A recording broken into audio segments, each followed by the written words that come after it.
अस्सलाम वालेकुम, मैं इरफान अली और आप देख रहे हैं मेरा channel physics and math bye Irfan Ali. आज हम पढ़ेंगे हमारा फर्स्ट ईयर फिजिक्स का second chapter scalars and vectors कि स्केलर्स क्या हैं, वेक्टर्स क्या है, उनको हम किस तरह रिप्रेजेंट करते हैं।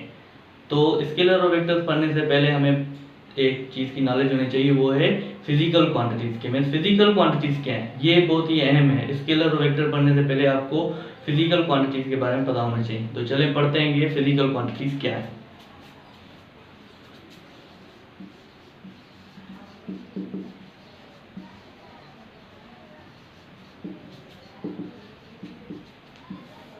फिजिकल क्वांटिटीज, हमारे पास फिजिकल क्वांटिटीज वो क्वांटिटीज हैं जिनको हम किसी अप्रोप्रिएट यूनिट में मेजर कर सकें, या सिंपली कोई ऐसा कहता है कि फिजिकल क्वांटिटीज को हम मेजर कर सकें, या जो क्वांटिटीज मेजरेबल हों उनको हम क्या कहते हैं, फिजिकल क्वांटिटी। तो दोज क्वांटिटीज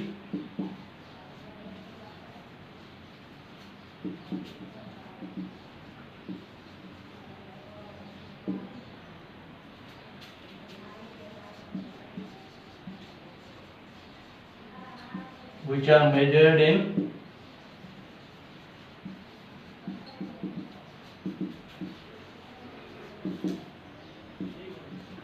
ऐसी क्वांटिटीज जिनको हम अप्रोप्रिएट यूनिट में मेजर कर सकें उनको हम क्या कहेंगे, फिजिकल क्वांटिटी। जैसे कि हमारे पास क्या है, लेंथ है, हम लेंथ को क्या कहते हैं कि 6 मीटर। लेंथ को हम क्या करें, मेजर करें 6 मीटर। कोई भी हमारे पास एक लेंथ है, उसको हमने मेजर किया कि वो उसकी जो लेंथ है वो कितनी है, 6 मीटर है। उसको यूनिट्स में मेजर करें, ये हमारे पास एक मैग्नीट्यूड है, यूनिट क्या आ गया, मीटर। तो ये जो क्वांटिटी हमारे पास क्या है, फिजिकल क्वांटिटी, क्योंकि हम लेंथ को किसे मेजर करें, मीटर में। अगर हमारे पास दूसरी क्वांटिटी ले लें हम मास, मास हम कहते हैं कि 3 kg। अगेन हमने क्या किया, मास को मेजर किया 3 kg यूनिट्स में। मास को हमने, तो मास को मेजर करते हैं किसमें, केजी में। 3 kg मीन मास को हमने यूनिट्स में मेजर किया। तो ये भी हमारे पास क्या, फिजिकल क्वांटिटी। सेम हम टाइम लेते हैं, टाइम हम बता, किसी को बता अभी 60 मिनट्स हुए हैं। कोई बता भाई टाइम क्या है, 2 बजे में कितने मिनट, हम कहते हैं भाई 60 मिनट। तो मीन हम क्या करें, टाइम को भी मेजर करें, लेकिन किसमें, यूनिट क्या है, मिनट्स में। तो ऐसी क्वांटिटी जिनको हम यूनिट्स में मेजर करेंगे वो हमारे पास क्या कहलाएंगी, फिजिकल क्वांटिटीज। तो ये हो गया हमारे पास फिजिकल क्वांटिटी कॉन्सेप्ट। अब हमारे पास जो टोटल क्वांटिटीज हैं जिनको हम कहते हैं फंडामेंटल क्वांटिटीज, वो हमारे पास 7 हैं। टोटल हमारे पास कितनी है,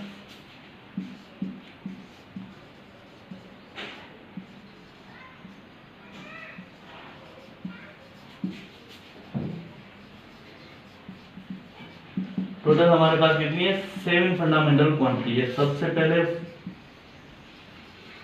लेंथ, दूसरी मास, टाइम। तो हमारे पास जो टोटल फंडामेंटल क्वांटिटी वो कितनी है, 7। हम लिख देते हैं 7 फंडामेंटल क्वांटिटी।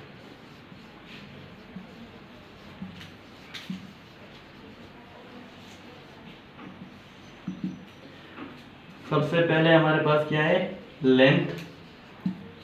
लेंथ हमारे पास फंडामेंटल फिजिकल क्वांटिटी है। सेकंड मास, third time,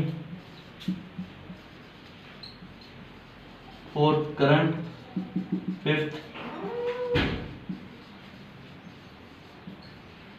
temperature, six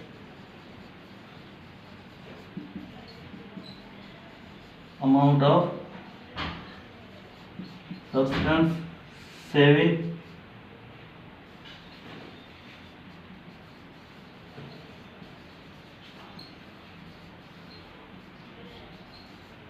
illumination intensity।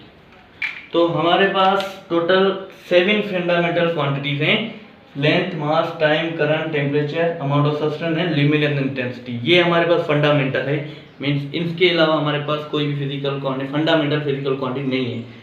अब इनको छोड़ के, इन 7 को छोड़ के हमारे पास जितनी भी फिजिकल क्वांटिटीज आती हैं वो सारी की सारी क्या कहलाती हैं, ड्राइव्ड फिजिकल क्वांटिटीज। ये मोस्टली हमारे पास टोटल क्वांटिटीज कितनी है, टोटल जो बेसिक है, स्टैंडर्ड है या फंडामेंटल है, वो टोटल हमारे पास कितनी है, ये 7 है।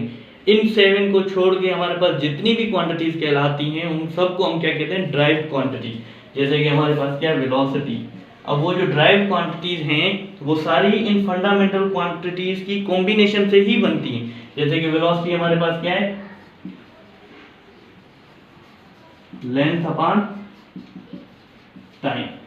मींस लेंथ और टाइम को हमने क्या किया, कंबाइन किया डिवीजन की फॉर्म में, तो ये हमारे पास क्या कहलाएगी, वेलोसिटी या स्पीड।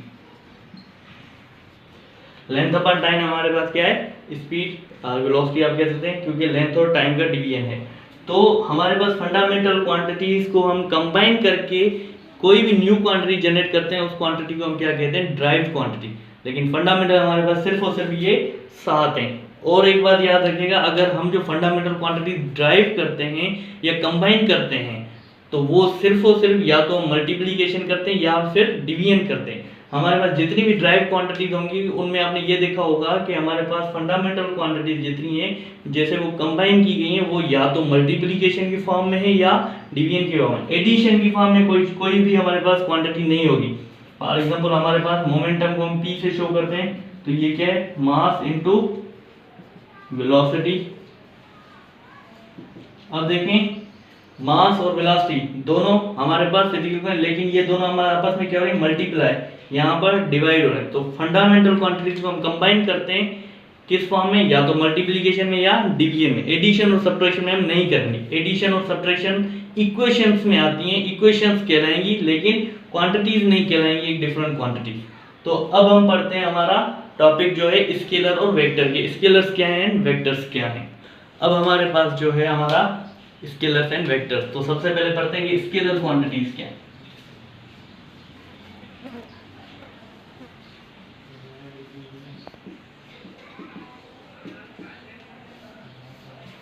पढ़ेंगे हम क्या, स्केलर क्वांटिटीज के। स्केलर क्वांटिटीज क्या है, तो स्केलर क्वांटिटीज हम कहते हैं कि दो फिजिकल क्वांटिटीज, दो फिजिकल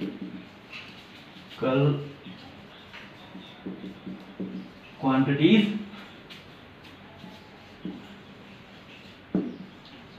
which are specified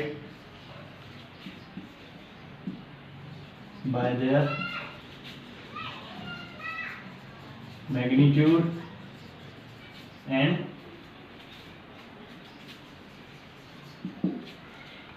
ऐसी फिजिकल क्वांटिटीज जिनको हम मेजर करें मैग्नीट्यूड और यूनिट्स में, मींस जिनको हम वाजे करें, ऐसी फिजिकल क्वांटिटी जिनको हम वाजे करें मैग्नीट्यूड और यूनिट्स में। जैसे कि हमारे पास क्या है, लेंथ है।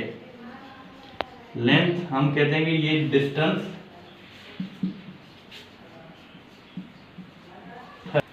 तो देखें अब हमारे पास क्या लेंथ को हम क्या कहते हैं, सिंपली डिस्टेंस में 30 किलोमीटर।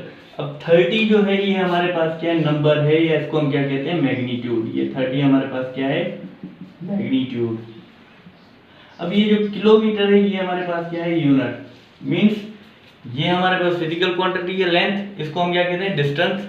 वो कितना है हमारे पास, 30 किलोमीटर। मींस हमने इसको मेजर किया है, इसमें 30 जो है ये हमारे पास नंबर है या क्वांटिटी है, इसको हम क्या कहते हैं, मैग्नीट्यूड, प्लस किलोमीटर जो है ये हमारे पास क्या है, यूनिट। मींस इस फिजिकल क्वांटिटीज को हमने स्पेसिफाई किया किसमें, मैग्नीट्यूड प्लस यूनिट में। तो ये जो लेंथ है जिसको हम क्या कहते हैं, डिस्टेंस, ये क्या होगी हमारे पास, स्केलर क्वांटिटी। फॉर एग्जांपल अब हमारे पास क्या है, मास, इसको हम क्या कहते थे, फॉर एग्जांपल हम शुगर लेते हैं, शुगर कहीं से भी हम क्या कहते हैं, शुगर लेते हैं कि भाई हमें 3 kg शुगर चाहिए। हम किसी भी शॉप पे गए, हमने उनको क्या किया, हमें 3 kg शुगर चाहिए, तो वो हमें 3 kg मेजर करके देगा। अब मेजर कैसे करेगा, ये जो 3 है ये क्या है, उसकी क्वांटिटी, या हम उसको क्या कहते हैं, मैग्नीट्यूड। और ये जो kg है ये हमारे पास क्या है, यूनिट। तो देखें ये मास हमारे पास क्या है, फिजिकल क्वांटिटी, उसको हमने क्या किया, शुगर, वो क्या है हमारे पास 3 मींस मैग्नीट्यूड, किलोग्राम हमारे पास क्या हो गया, यूनिट। तो मैग्नीट्यूड और यूनिट में स्पेसिफाई किया है, तो ये जो हमारे पास मास है ये क्या कहलाएगी, स्केलर क्वांटिटी। स्केलर उनको कहते हैं जो हमारे पास स्पेसिफाई हो मैग्नीट्यूड एंड यूनिट्स में। अब हमारे पास टाइम आ जाता है। टाइम हमारे पास क्या है, 60 मिनट्स, जो हमने पहले किया था। अब 60 जो है हमारे पास क्या है, नंबर है या क्वांटिटी, या सिंपली इसको हम क्या कहते हैं, मैग्नीट्यूड। ये 60 हमारे पास क्या हो गया, मैग्नीट्यूड। अब ये जो मिनट है इसको हम क्या कहते हैं, यूनिट। तो देखिए हमारे पास ये जो टाइम है ये क्या है, फिजिकल क्वांटिटी है। इसको हम स्पेसिफाई करें मैग्नीट्यूड एंड यूनिट में, तो ये जो क्वांटिटी है फिजिकल क्वांटिटी, ये हमारे पास क्या कहलाती है, स्केलर क्वांटिटीज। स्केलर क्वांटिटीज हम किसको कहते हैं, ऐसी क्वांटिटी जिनको हम स्पेसिफाई करें मैग्नीट्यूड एंड यूनिट्स में। तो जो भी नंबर आपको शो होगा किसी भी क्वांटिटी में, फिजिकल क्वांटिटी में, वो नंबर आपके पास क्या शो होता है, मैग्नीट्यूड। और जो आपके पास यूनिट होते हैं उसके किलोग्राम, मीटर और सेकेंड, इस तरह के, ये आपके पास क्या हो जाएंगे, यूनिट्स। तो फिजिकल क्वांटिटीज को हम स्पेसिफाई करें मैग्नीट्यूड एंड यूनिट्स में, तो वो हमारे पास क्या कहलाएंगी, स्केलर क्वांटिटीज। अब हम पढ़ेंगे वेक्टर्स के बारे में कि वेक्टर्स क्या हैं। हमने पढ़ा था स्केलर क्वांटिटीज को कि वो किस तरह मेजर स्पेसिफाई होती है मैग्नीट्यूड एंड यूनिट में। अब हम पढ़ेंगे वेक्टर्स क्वांटिटी। वेक्टर क्वांटिटीज हमारे पास क्या हैं। वेक्टर्स माने those physical quantities which are specified, ऐसी फिजिकल क्वांटिटी जिनको हम स्पेसिफाई करें बाय देयर मैग्नीट्यूड, मैग्नीट्यूड में, यूनिट्स में, एज वेल एज डायरेक्शन। और डायरेक्शन मींस तीन चीजें आ गई। ऐसी क्वांटिटीज जिनको हम स्पेसिफाई करेंगे मैग्नीट्यूड, यूनिट और डायरेक्शन में, वो कहलाएंगी वेक्टर क्वांटिटीज। ऐसी क्वांटिटीज जिनको हम स्पेसिफाई करें मैग्नीट्यूड और यूनिट में, तो वो हमारे पास क्या कहलाएंगी, स्केलर क्वांटिटी। अगर हम इनकी मतलब देख लें कि स्केलर क्वांटिटी को हम कहते हैं कि गैर तरफी मिकदार में, तो उसमें डायरेक्शन ना हो। वेक्टर क्वांटिटी को हम कहते हैं तरफी मिकदार में, तो उनमें क्या हो, डायरेक्शन हो। तो आए पढ़ते हैं किस तरह। फॉर एग्जाम्पल जैसे कि हमारे पास क्या है, लेंथ है, लेंथ को हम कंसीडर करते हैं डायरेक्शन डिस्प्लेसमेंट में, कि डिस्प्लेसमेंट। अब लेंथ को हम एक टर्मिनोलॉजी लिख रहे हैं, displacement means 30 kilometre towards north. अब देखें हमारे पास क्या है, लेंथ डिस्प्लेसमेंट का हमने लेंथ को 30 किलोमीटर टूवर्ड्स नॉर्थ। 30 हमारे पास जो भी नंबर होता है उसको हम क्या कहते हैं, मैग्नीट्यूड। 30 हमारे पास क्या है, मैग्नीट्यूड। किलोमीटर हमारे पास क्या है, यूनिट। अब ये जो नॉर्थ है हमारे पास क्या है, 4 डायरेक्शन है, ये हमारे पास क्या कहलाता है, नॉर्थ, ईस्ट, वेस्ट और ये साउथ। तो 4 डायरेक्शन है, मीन अपवर्ड डायरेक्शन नॉर्थ, ये ईस्ट, वेस्ट और डाउनवर्ड साउथ। तो नॉर्थ मीन डायरेक्शन को शो कर रहा है, तो ये नॉर्थ क्या हो गया आपके पास, डायरेक्शन। तो ऐसी फिजिकल क्वांटिटी जिसको हम स्पेसिफाई करें मैग्नीट्यूड, यूनिट और डायरेक्शन में। 30 आपके पास मैग्नीट्यूड, किलोमीटर आपके पास यूनिट, नॉर्थ आपके पास क्या हो गया, डायरेक्शन। तो ये जो लेंथ है डिस्प्लेसमेंट, इसको हम क्या कहते हैं, वेक्टर। हमारे पास क्या है, वेलोसिटी। वेलोसिटी को हम क्या कहते हैं, v = 40 मीटर पर सेकेंड टूवर्ड्स ईस्ट। अब हमारे पास क्या है, हम कहते हैं कि कोई भी एक ऑब्जेक्ट है वो ईस्ट की तरफ मूव कर रहा है, लेकिन उसकी स्पीड क्या है, 40 मीटर पर सेकेंड है। तो हमारे पास ये जो 40 है, ये नंबर है, ये नंबर को हम क्या कहते हैं, सिंपली मैग्नीट्यूड कहते हैं। मीटर पर सेकेंड हमारे पास क्या हो गया, यूनिट। ईस्ट हमारे पास क्या हो गया, डायरेक्शन। तो ऐसी फिजिकल क्वांटिटी जिसको हम स्पेसिफाई कर रहे हैं मैग्नीट्यूड, यूनिट और डायरेक्शन में, तो ये हमारे पास क्या कहलाती है, vector quantity. Scalar quantity simply magnitude और unit, vector quantity magnitude, unit and direction. तो ये है हमारे पास scalar quantities and vector quantity में, तरफी मिकदार और गैर तरफी मिकदार। स्केलर्स में हमारे पास डायरेक्शन का जिक्र नहीं होता, वेक्टर्स में हमारे पास डायरेक्शन का जिक्र होता है। आज का लेक्चर हमारा खत्म हुआ। अब हम पढ़ेंगे अगले लेक्चर में कि वेक्टर्स की रिप्रेजेंटेशन कैसे की जाती है और वेक्टर्स की एडिशन किस तरह की जा सकती है।